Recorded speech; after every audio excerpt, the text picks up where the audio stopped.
What's up, guys? Welcome back. I'm a little out of breath.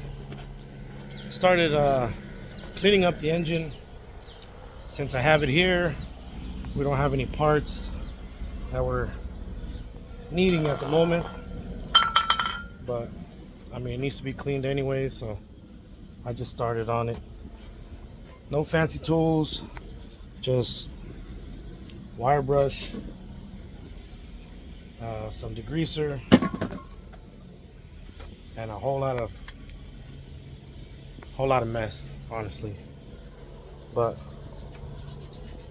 this is the stuff that some people, they don't really show you none of this because it's boring, honestly. And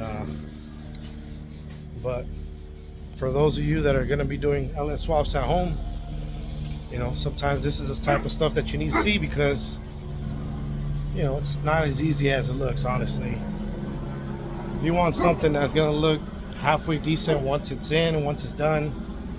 This is the type of stuff that needs to be done. And let me turn this around real quick, and I'm going to show you some numbers, and I'll show you actually what we got so far. It ain't done, but it's definitely a lot nicer and shinier. So as you can see, I've already kind of scraped all this. Scraped it, clean it, scrape, clean, scrape, clean, scrape, clean, and just made a humongous mess. But we can see heads now. Starting to see a little bit of shine. Starting to look way nicer than where we started. But here's something that I wanted to show you guys out there in YouTube land. I know there's many guys that are a lot smarter than I am. See if you guys can run this number for me. It looks like 12, 56, 73, 92. Now when I purchased this motor, I purchased it honestly because it was just a good deal, and it came with the transmission. When I bought it, the guy said it was a 4.8. He believed it was a 4.8, and that is a 4L60E. But I looked at these numbers, and there's some websites that say that this is actually a 5.3, and there's other websites that say it's a 4.8. So I don't know, do we have a 4.8, or did we get a good deal on a 5.3? Maybe you guys can, some of you guys, I know you guys probably know it just off the top of your head. 4.8, 5.3. Are they all the same? Is there something else I should look at? Is it the heads that are different? The block is the same? I don't know. Give me a hand on this.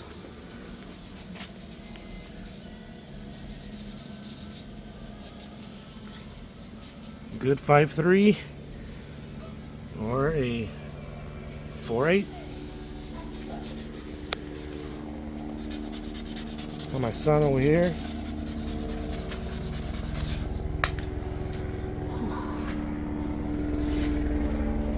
We got his tear down. He's gonna get ready for paint here soon on his mini bike. So this is art therapy out here, guys. You know, making this nice and shiny makes me feel good.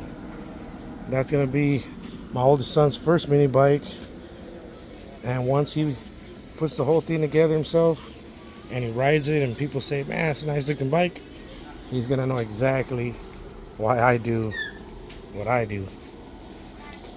So stay with us. I got a killer deal on some headers, so we got headers for this thing. I'm just gonna keep on cleaning. I mean, how much cleaning videos can you guys see? I can't see too many, to be completely honest with you guys. But I am gonna paint this when we come back, so I'll just come back with you.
starting to roll in, so gotta get back on this thing. We do have a cover that's gonna be going right here. I actually purchased the same one that's in this truck. I liked it. It was easy, simple, and it looks a lot nicer in there. So just trying to get ready for this guy to go back in here for the last time.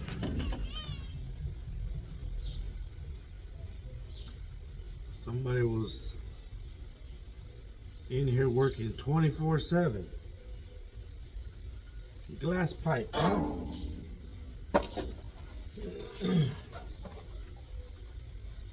Like I mentioned, this has a lot of that spray on rhino line. I'm gonna try my best to take it off completely. So this might take a while, but I think the end result will be a lot nicer.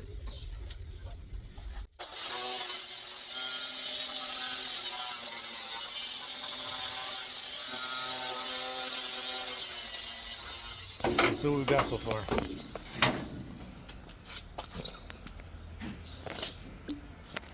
So I'm just about short of probably about 2 hours in. We got mostly all the paint off of this side off. Did the frame, and then did the A-arms. So there's stuff like in here I cannot get to, and I'm just gonna have to try to get that with the wire brush. And I mean, we're definitely not trying to go for show quality paint job. I mean, trust me, I'm gonna be rattle canning most of this stuff, actually all of this stuff, but it still needs to be prepped or else the paint won't stick. And then being in the engine bay, you pretty much got one shot at this, because once the engine is in, it's really hard to get in here and try to touch up anything. So just trying to do my best. This is going to be welded on, so around here I did try to clean a lot more than I did on my own, because on my truck, as you can see, I just screwed mine on with self tappers. And see, I didn't even clean this one as much as I'm cleaning that one, because I completely ran out of time when I was doing this one. But I think this is like some kind of that silicone stuff from the factory that they just kind of caked on there. You can see some right here, this type of stuff right here, whatever that is. So wish I had a little bit more time when I was building that green one. So you live and you learn. So this one, I'm trying to do just a little bit better job, and I am still planning on painting this one white. So in white, a lot of this stuff is probably going to show.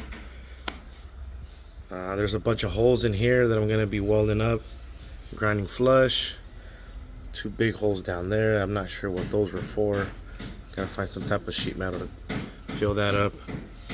I'm not a huge Bondo fan, nor do I know how to even use it that well. But I mean, if it's too noticeable, then we are going to be filling some of the stuff up with Bondo, making it smooth, and then painting it again. But stay with me. Let's get this side.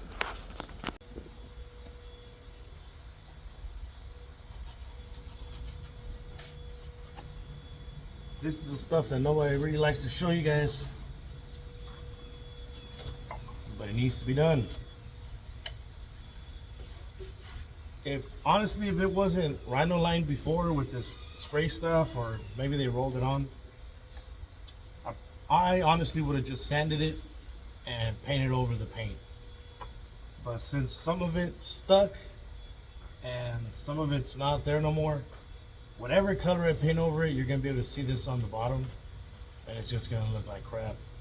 And I'm not a huge fan of the whole rhino line thing, or else the easiest thing would have been just to kind of pressure wash like we did, wash the wall, clean it, and then just blend some new stuff with this stuff. But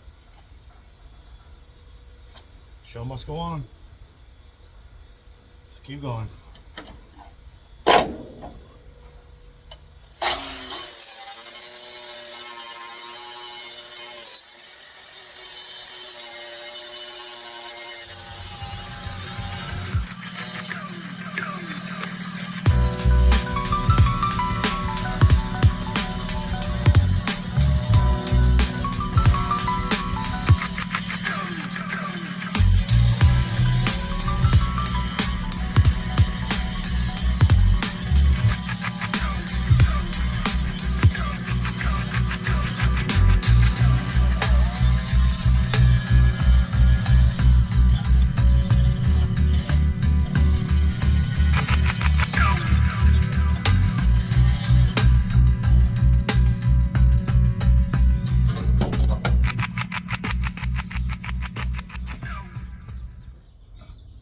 definitely would not recommend doing this with a grinder if you're not too experienced with the grinder. It's really tight in here. I actually enjoy using the grinder. It's kind of my go-to thing. But if you're not really too comfortable using a grinder, I'd probably recommend a sander, palm sander with a heavy grit sandpaper, which I'll probably end up switching to here in a little bit. But so far it's coming along. I know I just opened up so much work for myself, but I think in the end it'll give me a better product and a much nicer outcome when this thing's all said and done. So I have the time, I need to do it, need to get it done. Oh, let me get out of here. Man, it's tight. Our first casualty. Bam. Wire wrist to the forearm. Doesn't feel too good. I'm gonna switch to the hand brush for a little bit.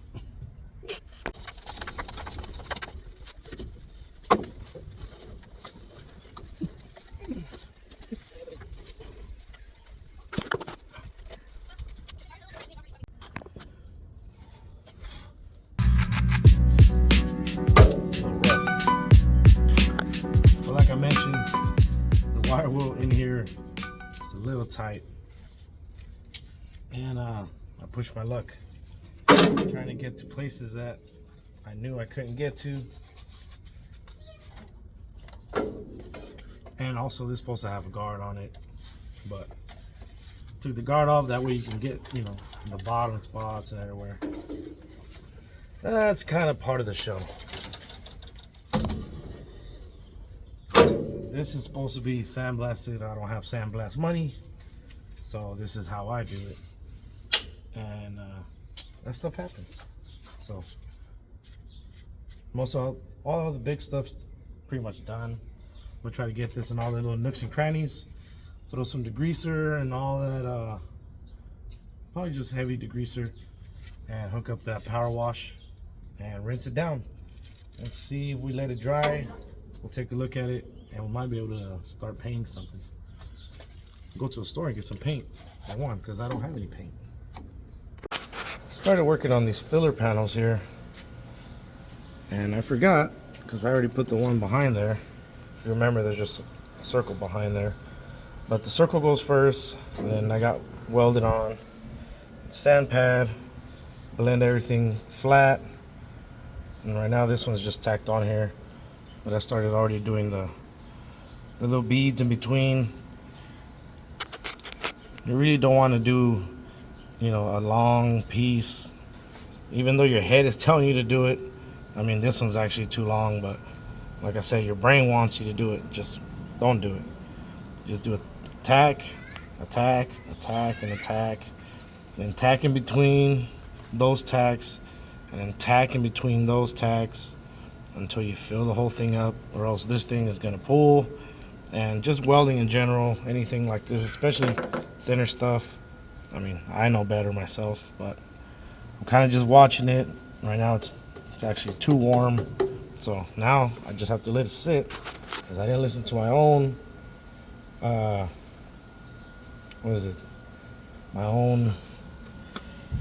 the way I'm teaching you guys is not even what I'm doing, pretty much. I know there's fancy words for it, but tack, tack, tack, tack, tack in between the tacks all the way until you're done.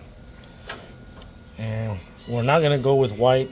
I did a white with the gloss white that I had, just to kind of see when I painted this back piece.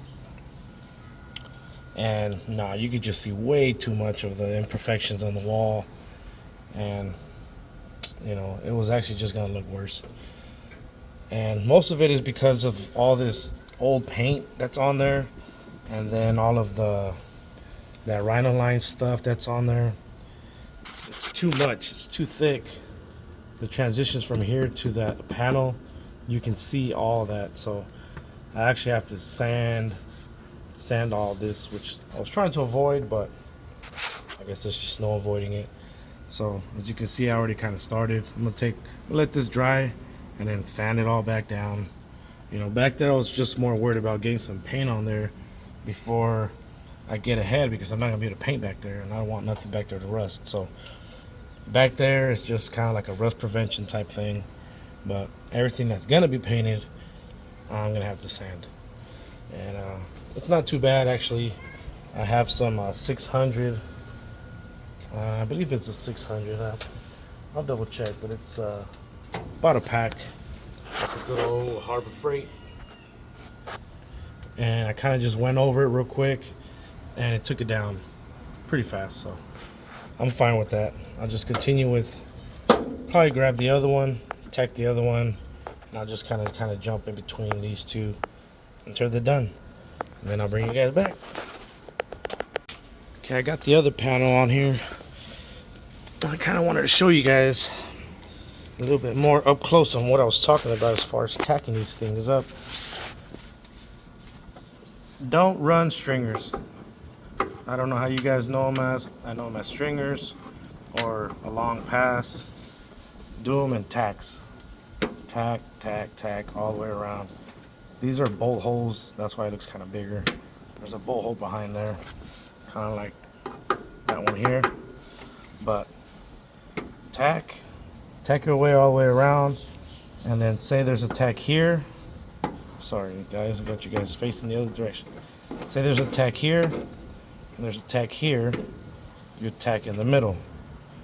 So now that I got these, I'll be running a tack here, here, here, here, here, in between each one of these tacks, and it should be pretty close to being all the way around. And if not, then go around again. And you don't have to go particularly in one way, because that's kind of what you don't try to do. Go in between this tack and go in between this tack, go in between these tacks, you know, kind of disperse the heat. Is the fancy word of, don't put too much heat in one spot, because that's actually gonna warp the metal, which it probably won't warp this too much because of the bands that are inside the actual firewall. It's pretty strong, but you know, that's what you don't want to do. You know, if you were to run a piece or a bead all the way around here like that, it'll probably look real nice, but you'd be warping the heck out of the back wall. Look at that thing. Oof. Little sparks are hitting that thing too, making it feel real good. So let me keep going with this and I'll bring you guys back. And I think we're gonna be done with the firewall, besides these 3 little holes back here that I'm gonna fill. And I think all these other holes we are going to use, so I think those are gonna stay. I'm not sure what happened here with these little holes right there, but there's 4 little holes right there. I'm not sure what those are for, but we're not gonna need those anymore either, so those will be gone.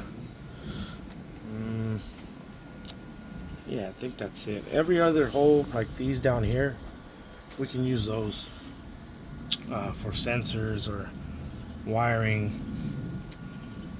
There's grommets that size, so we can definitely use those holes. And if we don't, then I guess we can cover them later. But I don't think we need to cover those. I think we're good. These holes here, I'll get with Gilbert to see if we can use those. If not, I don't know why these are there. They do kind of look like factory holes, kind of, but I don't know what they're for.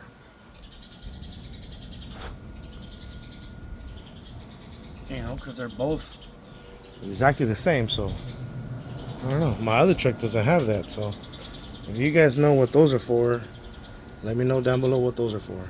But I'll keep going with this. I'll catch you guys right back on the flip side. Give me a little second here. Okay, after about 3,000 tacks and a whole lot of sanding, not by hand, this is where we're at so far. I think we're pretty good. I mean, it's not perfect, obviously. because it's just welds. It's, you know, there's no body work done to it or nothing. But in order for you to grind this out, you would be grinding too far into this, and you're making it way too thin. So you can do a body filler, sand it, and I think we're gonna have to do body filler, I think, if we want all these to go away. These are the factory welds, and this is obviously the new panel that was put on. You can kind of see where it was connected right here, but I think if we paint it black, it'll look factory. But you know, the people that know, obviously this was not there to begin with, will know that it's not factory. Because I think if we do the body work here on these factory welds, you kind of would have to do all of them, because that one is going to be able to see all the welds on there. So for now, I think I'm just going to primer it, and I'm going to paint it black. I'm going to go with the semi-gloss black here on the engine bay. I switched it over from white. White was just, you know, I just wasn't feeling it. So I think flat black it is, or semi-gloss black, sorry.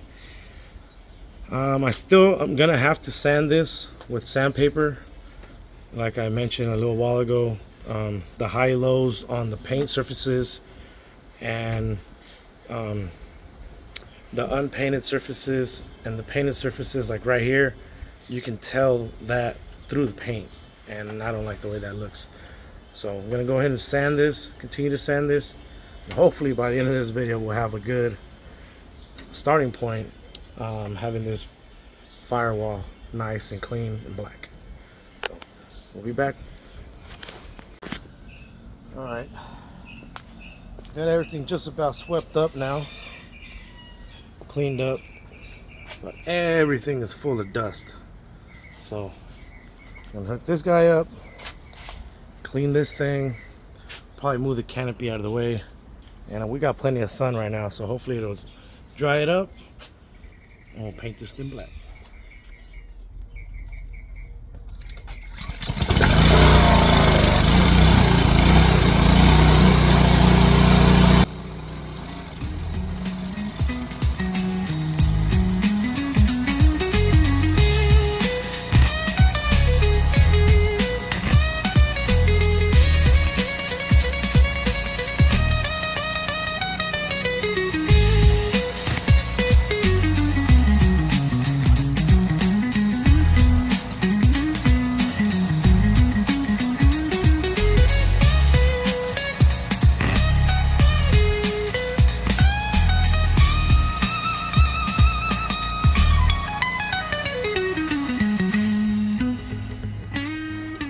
Everything's good and dry.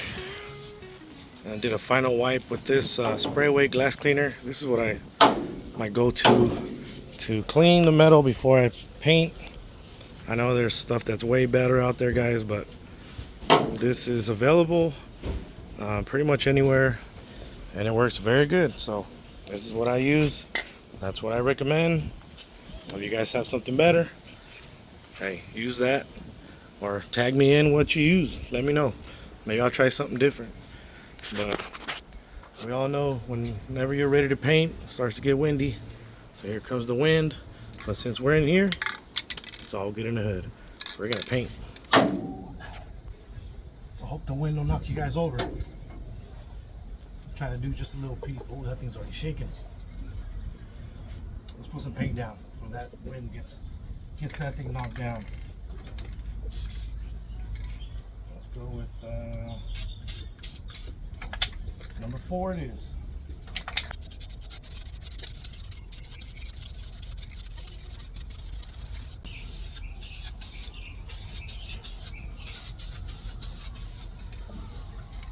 Okay, we're looking good. All right, we got 3 coats of this semi-gloss. Let's check out what we got. Ooh, that doesn't get any easier. I think it is gonna dry, like not as shiny. It's still pretty wet, but I wanted you guys to see these little welds right here, the factory welds. didn't know how it was gonna look in the end. It's all these right here. All these little welds, dots. I mean, I was thinking of just doing body work on all that, but it just seemed like it was gonna take forever. But I mean, is it nicer than what I had when I started? Yes, I think it is. But I ain't gonna make this a paint dry video, so that's it for this, guys. We got parts that just came in. We got the gaskets for this thing. Why does everything in my house always turn into a bench? Everything that was on the back of that truck somehow made it on the back of this one, this motor now. But there it is, Firewall. I guess we could call it done. And we only got one little scrape out of it, so I call that a win. But I'm gonna continue to do the frame, probably off camera, because it's just gonna be me trying to get into all this spot behind here, all up in here, and then get that, what is it called? Some kind of frame paint, like a roll-on paint. You etched all of this bare metal. Man, I forgot what it's called. It's by Eastwood. You guys probably know what I'm talking about. That's what I'm gonna use on this one. On that one, it was actually pretty clean, and most of the stuff was switched to brand new. So all of these control arms and stuff was all painted before it was put together. So the frame was pretty much bare, and it was easy to get to when I painted it. And you know, actually this doesn't look too bad, so this shouldn't look too bad either. Oh, see, this is what I'm talking about. Like, how come you can't tell all the little wells on this? And this one you can. Huh. I knew something was different, but oh well. This is this frame, this is this truck, this is this Firewall, this one is gonna be this one. So stay tuned with us, guys. We'll be back. Until next time, catch you on the flip side. Square body builders, that's the name. Fueling passion, igniting flame. Backyard hustle, grinding hard, turning rust into works of art.